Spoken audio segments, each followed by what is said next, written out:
Vamos a ver cómo se presenta un paciente con falla cardíaca izquierda. Entonces, falla cardíaca va a ser cuando tenemos disfunción ya sea sistólica o disfunción diastólica del corazón. Ya en el video anterior vimos la diferencia entre falla cardíaca sistólica o falla cardíaca diastólica. Ahorita vamos a ver falla cardíaca izquierda, o sea, cuando tenemos disfunción de las cavidades del corazón izquierdo. Entonces, aquí tenemos, esta es la aurícula derecha, aurícula izquierda, este es el ventrículo derecho, ventrículo izquierdo. En la falla cardíaca izquierda, ya sea sistólica o diastólica, vamos a tener falla del ventrículo izquierdo. Entonces, si es falla cardíaca sistólica, al ventrículo izquierdo le va a costar trabajo expulsar la sangre. Aquí está la aorta. Al corazón izquierdo le va a costar trabajo expulsar la sangre a través de la aorta. Y finalmente va a empezar a aumentar la presión cardíaca aquí. Aumenta la presión en el ventrículo izquierdo. Entonces, si aumenta la presión en el ventrículo izquierdo, va a ser más difícil que la sangre que está pasando de la aurícula izquierda pase al ventrículo izquierdo. Recordemos que todo siempre va de donde hay más a donde hay menos. Lo normal es que la sangre pase de la aurícula izquierda al ventrículo izquierdo. Si tenemos que al tener falla cardíaca sistólica tenemos un aumento de la presión en el ventrículo izquierdo, va a ser más difícil que la sangre de la aurícula izquierda pase al ventrículo izquierdo. Entonces, si es más difícil, si le cuesta más trabajo pasar la sangre de la aurícula izquierda al ventrículo izquierdo, vamos a tener también un aumento de la presión aquí, un aumento de la presión en la aurícula izquierda. Y recordemos que la aurícula izquierda recibe sangre de las venas pulmonares. Entonces, aquí pasa lo mismo. Si tenemos un aumento de la presión en la aurícula izquierda, va a ser más difícil que la sangre de las venas pulmonares pase a la aurícula izquierda. Entonces, aumenta la presión en las venas pulmonares. Y aquí tenemos la arteria pulmonar. Esta es la arteria pulmonar. La arteria pulmonar da varias ramas que se convierten en los capilares pulmonares y finalmente termina como las venas pulmonares. Entonces, la sangre de los capilares pulmonares pasa a las venas pulmonares y de aquí a la aurícula izquierda, eso es lo normal. Entonces, vamos a tener, si aumentó la presión en las venas pulmonares, va a ser más difícil que la sangre de los capilares pulmonares, los de aquí, pase a la vena pulmonar. Entonces, vamos a tener un aumento de la presión en los capilares pulmonares. ¿Y qué pasa si voy a poner un capilar pulmonar? Lo voy a poner aquí. Aquí está el capilar. Y tenemos un aumento de la presión hidrostática. Entonces, si aumenta la presión aquí, vamos a tener la sangre que está aquí, está a presión y se está comprimiendo en contra de la pared. Aquí vean cómo está aumentando la presión. Y entonces la sangre pues se está comprimiendo en contra de la pared. Y esto va a hacer que el plasma se pueda salir entre una célula endotelial y otra. Recordemos que aquí están las células endoteliales. Y el plasma se va a salir por aquí. Entonces vamos a tener líquido que va a quedar en el intersticio. Y líquido en el intersticio se llama edema. Entonces vamos a tener edema. Y el intersticio en este caso, ¿qué es? Son los alvéolos. Entonces aquí está el corazón, aquí está la arteria pulmonar, esta es la arteria pulmonar, estos son los capilares pulmonares, las venas pulmonares, y voy a poner los pulmones. Entonces aquí está un pulmón y aquí hay el otro pulmón. Aquí están los capilares pulmonares que están irrigando los alvéolos. Entonces lo voy a poner aquí. Aquí están los alvéolos y aquí tenemos un capilar pulmonar, un capilar alveolar. Dijimos, se aumenta la presión aquí, como aquí, se va a empezar a chorrear el plasma. Se chorrea así. ¿Y a dónde se chorrea? Al alvéolo. Entonces vamos a tener edema pulmonar. Entonces, en la falla cardíaca izquierda, ya sea diastólica o sistólica, pero principalmente en la sistólica, vamos a tener edema pulmonar. Y ahora, ¿cómo se va a presentar el paciente con edema pulmonar? Esto va a ser... Recordemos que cuando tenemos, aquí están los alvéolos, aquí está el capilar, tenemos oxígeno aquí en el capilar, tenemos dióxido de carbono aquí en el capilar y oxígeno aquí en los alvéolos. Entonces el oxígeno va a pasar de los alvéolos al capilar y el dióxido de carbono va a pasar del capilar a los alvéolos. Pero si tenemos edema pulmonar, vamos a tener líquido aquí, líquido en el alvéolo. Y entonces va a ser más difícil que el oxígeno molecular que está aquí pase al capilar. Porque antes, cuando no teníamos edema pulmonar, el oxígeno nada más tiene que atravesar la membrana del alvéolo y la pared del capilar para terminar aquí, en el vaso sanguíneo. Pero si tenemos aquí líquido, el oxígeno molecular ahora tiene que atravesar todo este líquido, que es el edema pulmonar, más la pared del alvéolo, esto, la membrana del alvéolo, la pared del alvéolo, más la pared capilar. O sea, tiene que atravesar una capa adicional y esa capa adicional es este edema. Entonces al paciente le va a costar más trabajo pasar la sangre del alvéolo al capilar y entonces vamos a tener menos oxígeno aquí en el capilar. Por tanto, la saturación de oxígeno, el porcentaje de saturación de oxígeno va a estar disminuido y entonces el paciente va a sentir que le cuesta trabajo respirar, o sea, va a venir con disnea. Ahora, la característica de la disnea, el paciente no tiene disnea así como de manera general, sino que principalmente tiene disnea cuando se acuesta, cuando está acostado, o sea, cuando está en supino. Porque cuando estamos en supino, aumenta el retorno venoso. Cuando estamos acostados, o sea, si tenemos una persona así, y luego acostamos a la persona, aumenta el retorno venoso, o sea, la sangre va a llegar más sangre al corazón izquierdo, al corazón derecho, por cómo se distribuye la sangre. Entonces, cuando la persona se acuesta, cuando se pone en supino, más sangre va a llegar al corazón derecho.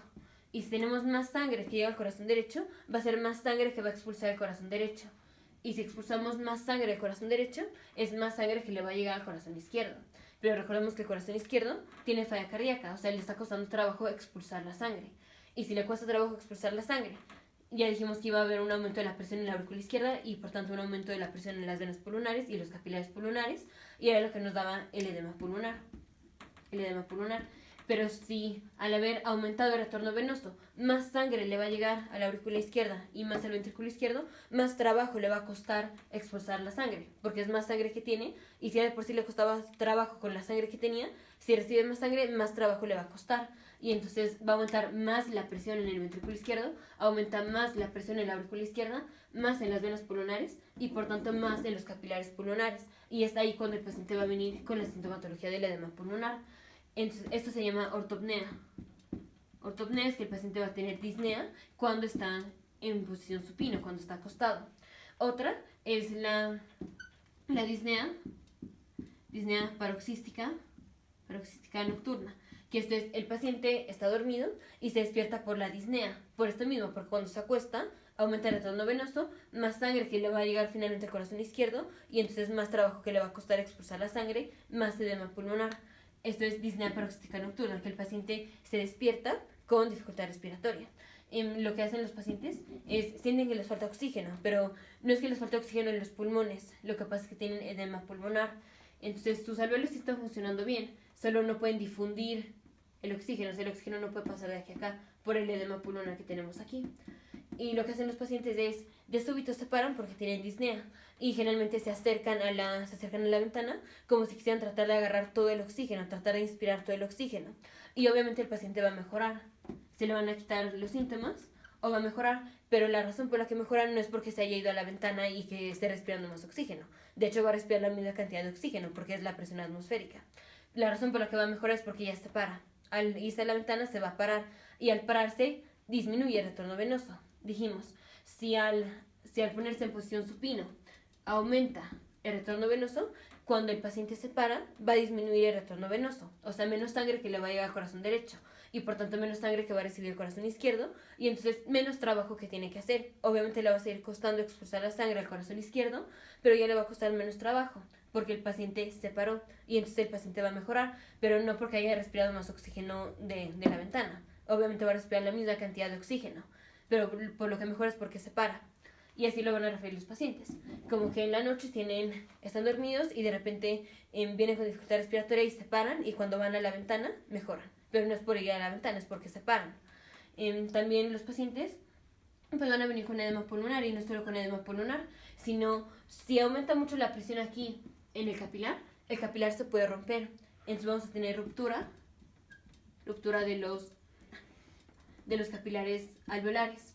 Entonces, si se rompe, ya no va a ser nada más el plasma que queda aquí, sino que aquí vamos a tener también sangre, o sea, glóbulos rojos. Vamos a tener sangre en los alvéolos. Y recordemos que en la sangre finalmente vamos a tener hemosiderina. Entonces vamos a tener depósitos de hemosiderina aquí, en los alvéolos. Depósitos de hemosiderina en los alvéolos. Y los macrófagos, recordemos que en los alvéolos tenemos neumocitos tipo 1, tipo 2 y tenemos macrófagos. los macrófagos van a fagocitar la hemosiderina, o sea, se van a llenar de la hemosiderina. Y esto es lo que se llaman células de falla cardíaca. Así se llaman los macrófagos. Los macrófagos llenos de hemosiderina se llaman células de falla cardíaca. Si hacemos una biopsia de pulmón y encontramos en los alvéolos macrófagos llenos de hemosiderina, esas son células de falla cardíaca y es característico de que el paciente tiene falla cardíaca izquierda, obviamente, porque es la que nos está dando el edema pulmonar. Los macrófagos se van a ver así. El macrófago se va a ver así, lleno de hemosiderina. La hemosiderina se ve color café. Entonces, si hacemos una biopsia de pulmón y encontramos así como un color café, una de las cosas en las que tenemos que pensar es en falla cardíaca izquierda. Entonces, en la falla cardíaca izquierda tenemos un aumento de la presión en el ventrículo izquierdo porque le está costando trabajo expulsar la sangre. Entonces, si aumenta la presión en el ventrículo izquierdo, aumenta la presión en la aurícula izquierda, porque le va a costar trabajo ahora a la aurícula izquierda pasar la sangre al ventrículo izquierdo. Entonces, aumenta la presión en la aurícula izquierda. Si aumenta la presión en la aurícula izquierda, le va a costar más trabajo a las venas pulmonares pasarle la sangre a la aurícula izquierda. Entonces, aumenta la presión en las venas pulmonares, que esto lo vamos a medir con lo que se llama presión en cuña. Y si aumenta la presión en las venas pulmonares, va a ser más difícil que la sangre de los capilares pulmonares pase a las venas pulmonares. Y entonces vamos a tener aumento de la presión en los capilares y esto va a hacer que el plasma se chorree y entonces vamos a tener edema pulmonar.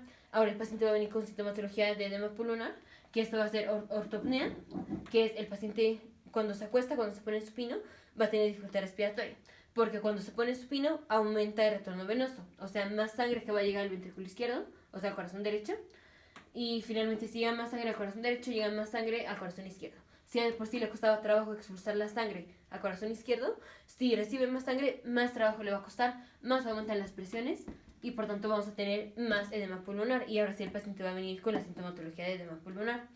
También puede venir con disnea paroxística nocturna, que es cuando el paciente está dormido, tiene disnea, entonces rápidamente se para y trata de ir a la ventana, porque pues siente que va a respirar más oxígeno si está en la ventana, pero no es que mejore por eso, sino que mejora porque se para y al pararse disminuye el retorno venoso, o sea, menos sangre que le va a llegar al corazón derecho y por tanto menos sangre que le va a llegar al corazón izquierdo y por tanto menos trabajo que le va a costar al ventrículo izquierdo. Obviamente le va a seguir costando trabajo, pero menos que como si el paciente estuviera acostado como cuando está dormido. Y así lo van a referir los pacientes. Por eso otra cosa que hacen los pacientes es cuando se acuestan, tratan de no acostarse, pues no ponerse en posición supino, sino que se ponen más o menos como si estuvieran en un reposet. Entonces no van a estar totalmente acostados, sino que van a estar como semi-acostados para no tener tanto retorno venoso. Obviamente los pacientes no están pensando en que si tienen más retorno venoso o no, pero descubren que les funciona más ponerse, por ejemplo, varias almohadas. Entonces, en lugar de dormir con una almohada, se van a poner como 3 almohadas para estar como semi-acostados y que no tengan tanto retorno venoso. Entonces, así lo van a referir los pacientes. Como que para no tener disnea en la noche, están utilizando 3 almohadas. O que no se pueden dormir en la cama, sino que se quedan dormidos hasta que se pasen a un reposet, porque ahí no van a tener disnea, porque no van a estar en total supino. Nos vemos en el siguiente video, futuros médicos, científicos e ingenieros.